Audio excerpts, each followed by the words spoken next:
وكفى والصلاة والسلام على سيد الأنبياء وعلى آله وأصحابه الأتقياء. أما بعد، فأعوذ بالله من الشيطان الرجيم. بسم الله الرحمن الرحيم. وننزل من القرآن ما هو شفاء. وقال رسول الله صلى الله عليه وآله وسلم: المرار بالقرآن كفر. سبحان ربك رب العزة عما يصفون وسلام على المرسلين والحمد لله رب العالمين.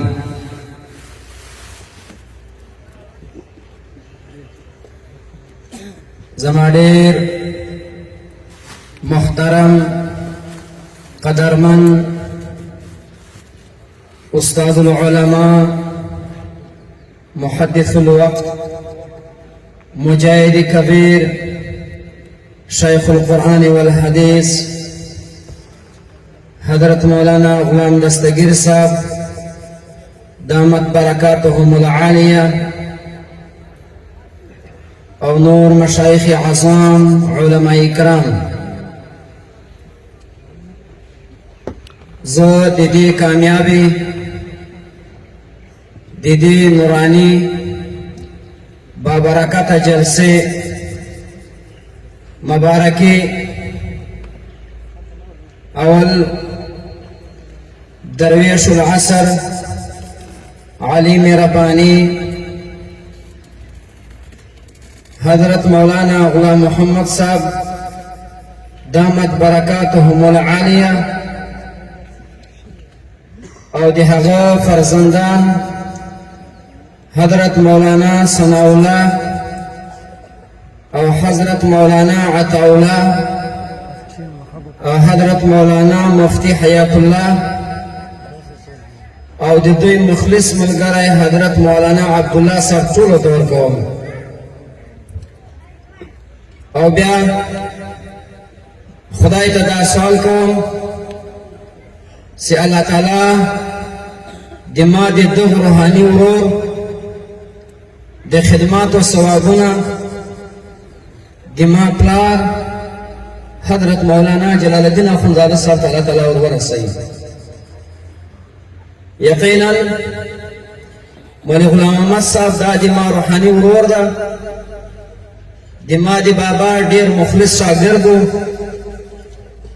په درابن کې هلته د موږ سره و، موږ ډېر کوچنیان وو. الله ډېر ښه علم ورکړی و، په فقر او په فاقه یې ګزاره وه. دا خپل بچیان د علم ته وقف کړي وو.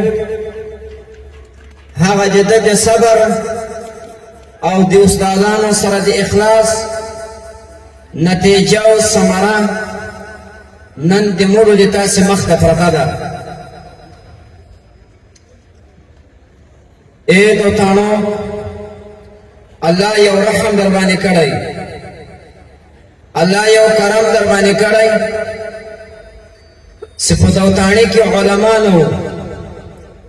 نن په لسګونو باندې زبردست مدرسین علما لري. په دوتاڼي کې هم کې طالبان نن په سوونو باندې طالبان لري. د دوتاڼي کوم دینی درسګاه مدرسه نه وه، نن شپږ اووه مدرسې لري. الحمدلله. خو زه تېر کال دغه مدرسې ته رالم، چېرې بل ځای پروګرام و، بیا دې مدرسې ته رالو. تاسو په خدای یقین وکوئ، د ما په بدن کې داسې لکه شیطانه سې ګرځېدل د خوشحالۍ نه، ځکه په داسې علاقه کې چې د پښتنو د بچیانو یوه تعلیمي درسګاه او څوک راولاړ سي په هغه ځای کې د خپل قوم او د عامو پښتنو د بچیانو د تربیې دپاره یو خدمت شروع کوي. د ما په خیال او په نظر دا زه عظیم خدمت بولم. مسلمانانو، موږ تقریبا شاوخوا 200 کیلومتره سفر کړی دی خپله مدرسې مو دي سبقان مو پرېښي دي د درو ډاکټرانو دوایي زه خورم دا مو پرېښې ده او نن سبا دا د اکسیډنټ حالات حادثې زیاتې دي دا ټول مو برداشت کړي دي تر تاسې پورې راوړو خو لیکن دا خلکو ته زه ګورم دا په دا جلسه نه دي خبر غریبان کله دورې منډې کې کله دورې منډې کې تورژرې او سپین ژرې ټول داسې لوی لوی محدثین او علما دا به چا او چا ته راځي موږ سره دا دې سره ولاړ شو د علماو خبره ته غوږ ونیسو د هغو د علومو نه یوه استفاده هلته حاصله کړو او که موږ منډې ویو کښېنئ ورو تاسې کښېنئ که موږ یې بلې خوا ته منډې ویو چې کور ته ورسو پوښتنه به رانه وکړي چې چېرې تللي وال جلسې ته څه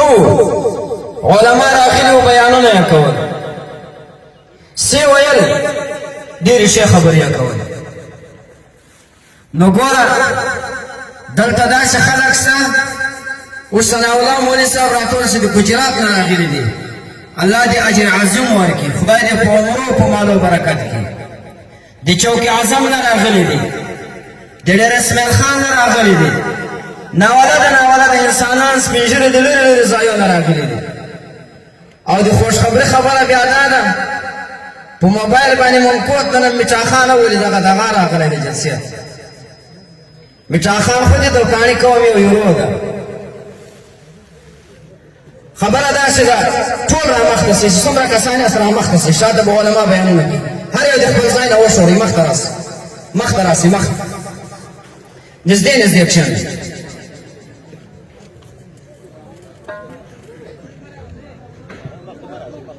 تر تارو مه راوړئ کښېنئ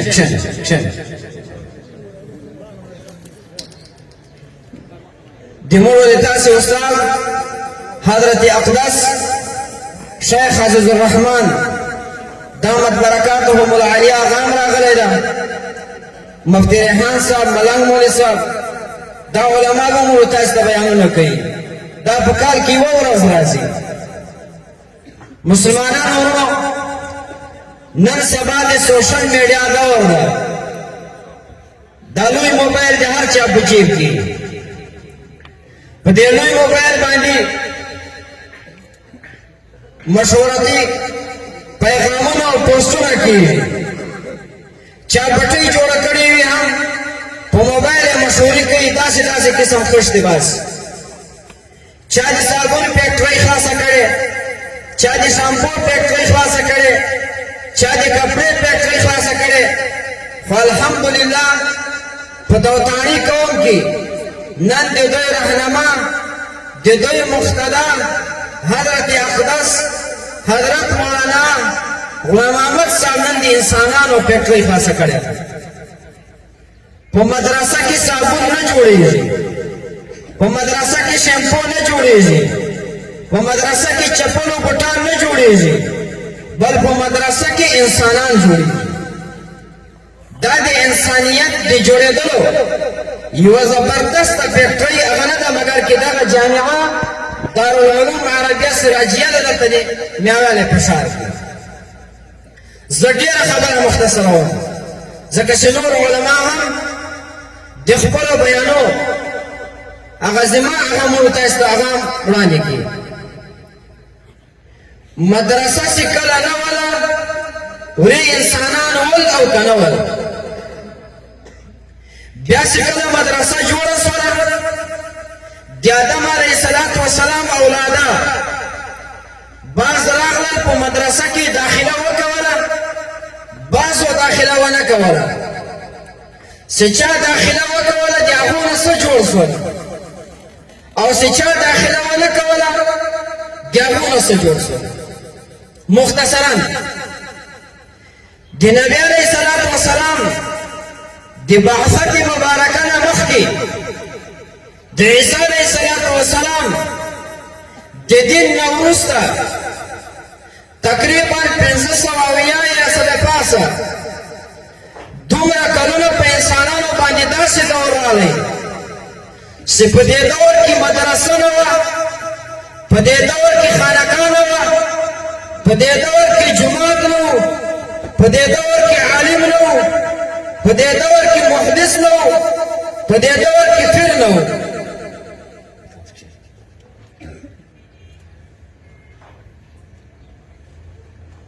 څه کېدل؟ تاسې به بیا خپله باندې فیصله ورباندې کوئ چې آیا دغه انسانان ول او که دا انسانان نه ول. دا انسانان چې مدرسه نه وه، خانقاه نه وه، مرشد نه و، پیر نه و، عالم نه و، فقih نه و، محدث نه و، دا انسانانو سره کم زندګي تېروله. د دغو انسانانو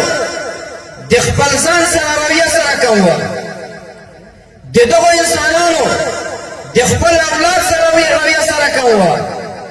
د دغو انسانانو د خپل ناموس د خپل ښځې سره رویه سره کم وه، د دغو انسانانو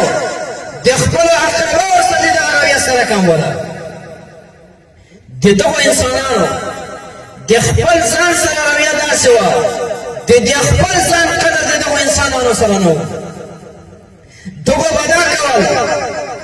دا د نچرا دا لوی روډ، د میاوالي دا لوی موټروې، یو شارع عام په عامه لاره کې به یې خپله پښه وغځوله او اعلان به یې وکړو چې تر ما بل پریتور به نه یي، تر ما بل زورور به نه یي، تر ما بل بدماش به نه یي، داسې انسان نه وینم چې څوک دې ما ته پښه راټوله کړي.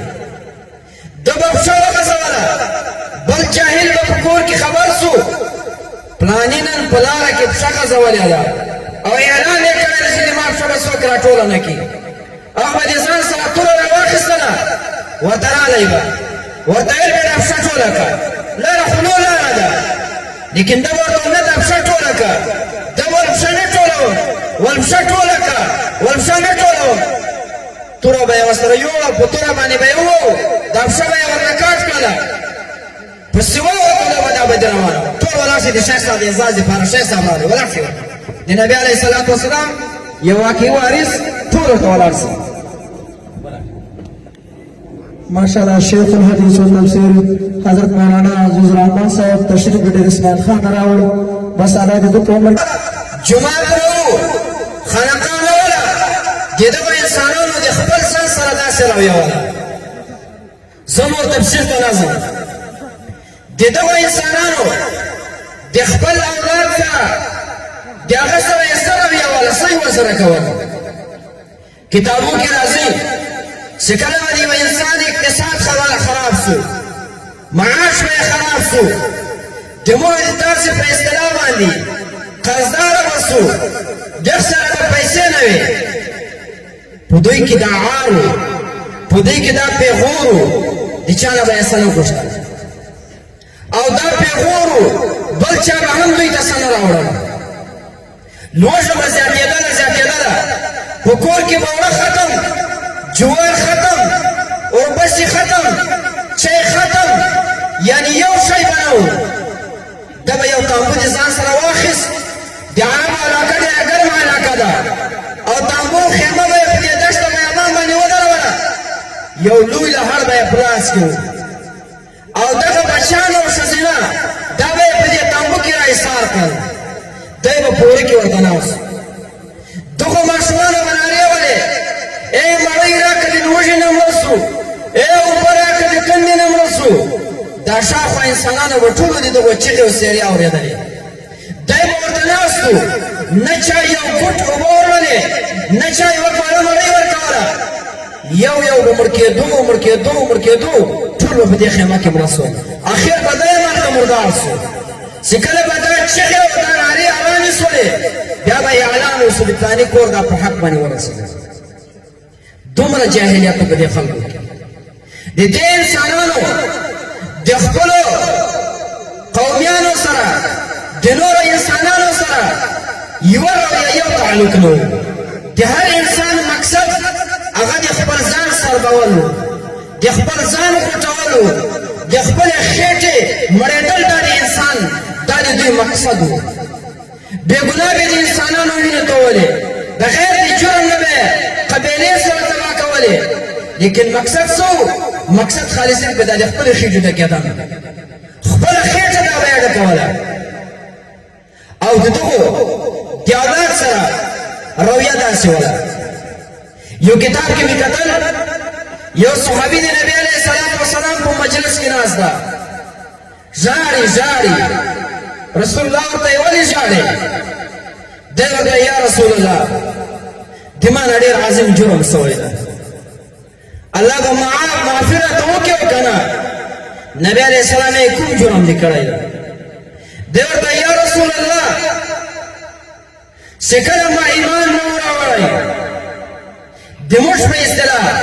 کله چې ما په مدرسه کې داخله نه وه کړې کله چې قرآن نه و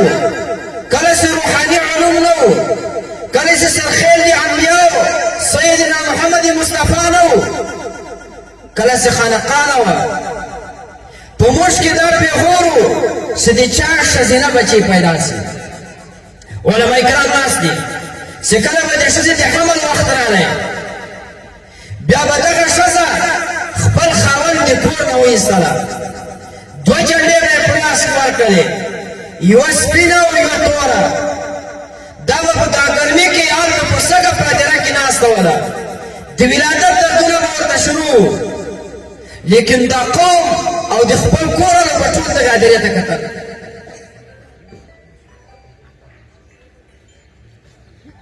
هیچا به اوبه نه وولې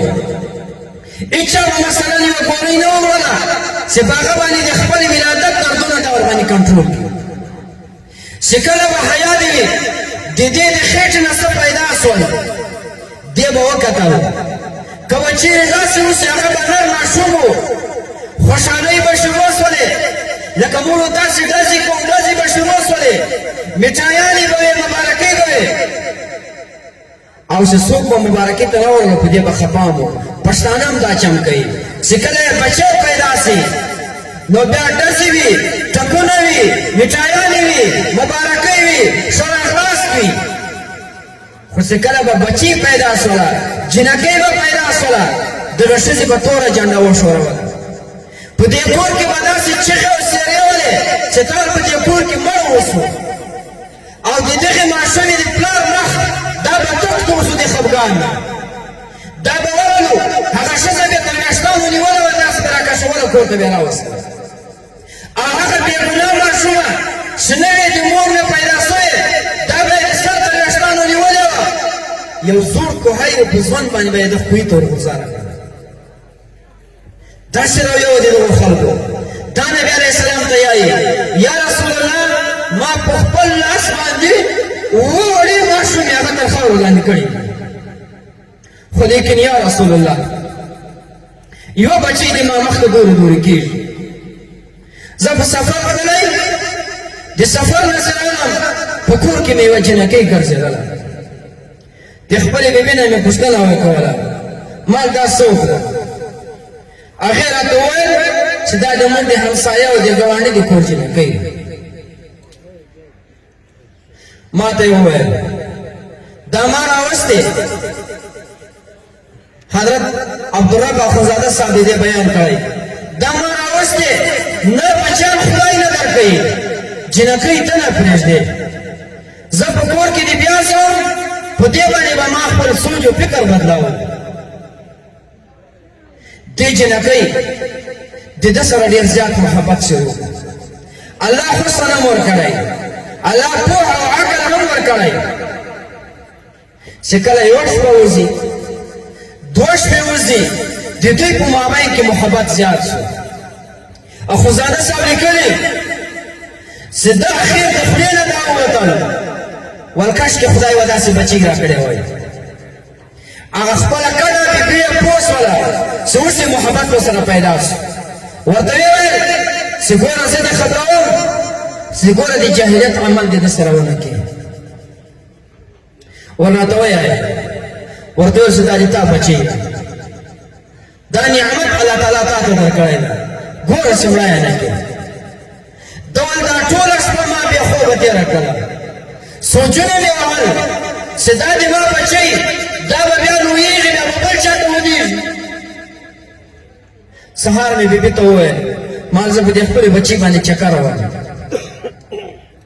دې راته وویل چې مه کوه ظلم مه کوه ګوره چې مړه یې نه کړې ویل ما نه نه یې وژنم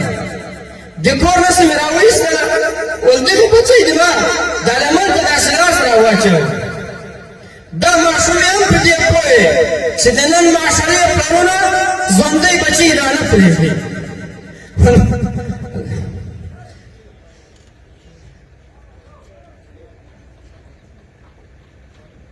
اللهم صل على سيدنا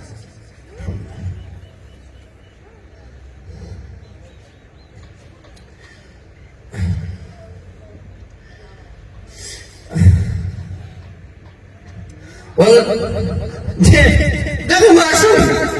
د ما د لمن په لاس راواچوه ما ته ورته وویل بابا چې ما مړه نه کړې ول زه مخته وم دا د چا لخوا راپسې ده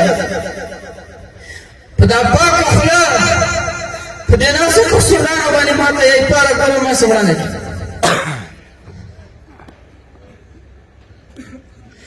ول زه مخته روان وم د سترګو نه مې اوښکې تویېدلې بل طرف ته د جاهلیت رسم رواج دې ته رسولی وم لیکن بیا مې په دې باندې رحم نه راته چې کله مې دې کوهي ته نږدې کړله ول دې چې دا کوهی منډه یې کړله ول ما د شا لخوا پسې منډه کړله تر دې ویښتانو مې ونیوله دا مې راکشوله دا مې دې کوهي ته غوځاره کړله داسې په کوهي کې کله ولګېدله ول د کوهي نه یې ناره کړله ابا مړه دې کړه پلاره مړه دې کړله لیکن د زړه دومره سخت شوی و دا ډبرې رخم د پاس نه یې په ډبره ولم تر هغه وخته پورې چې تر کومه وخته دې دی په کوهي کې دا غږ ورسو یا رسول الله ما داسې مظالم کړي الله به ما ته دا ظلمونه معاف کړي که بیا نه کړي راته معاف دا ولې کېدله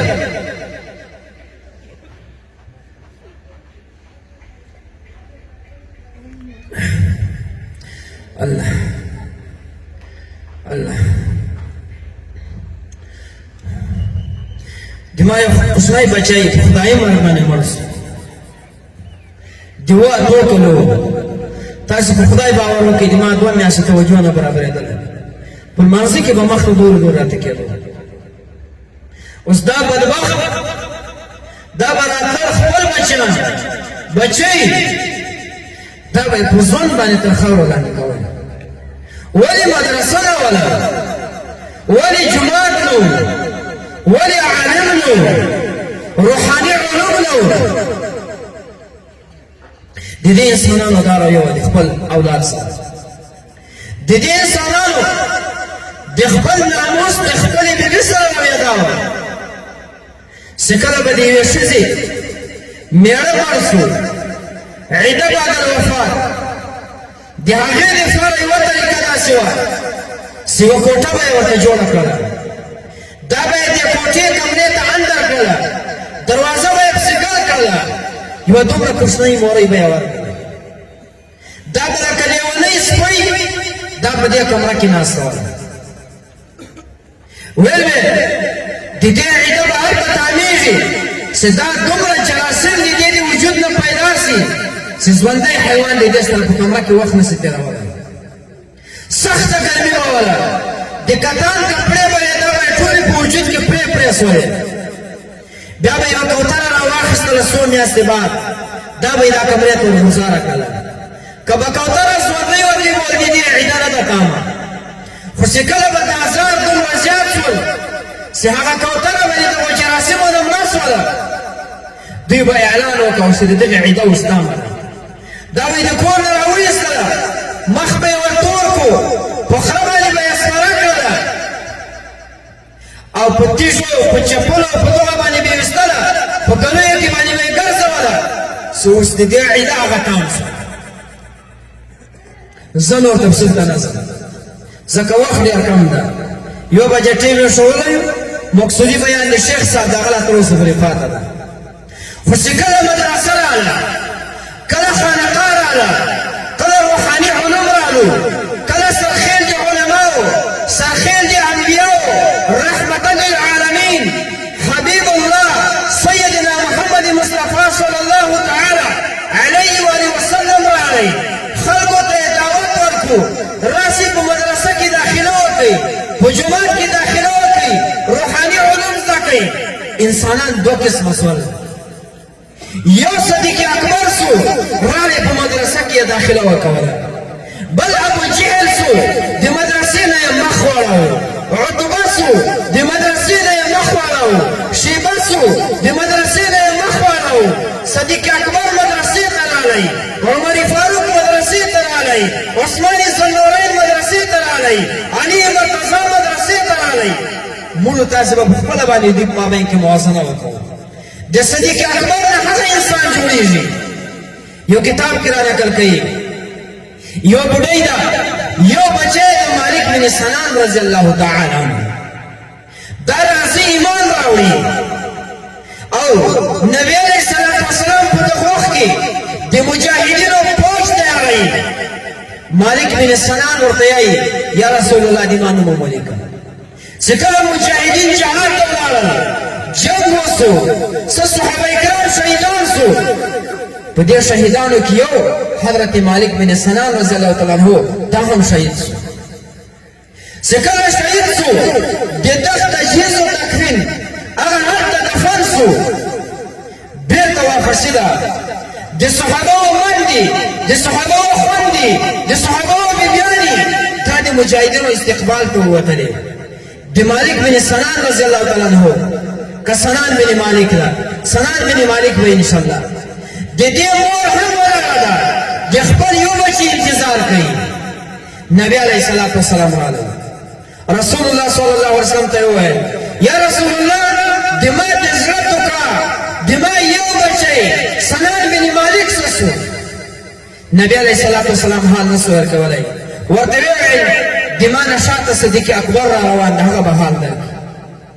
چې کله صدیق اکبر رضی الله تعالی عنہ راغلی دا ورته وایي اے صدیق اکبر د ما بچی څه شو د صدیق اکبر رضی الله تعالی عنہ د خولې نه غیر اختیاري دا الفاظ ووتل انتظار کوه د تا بچی را روان ده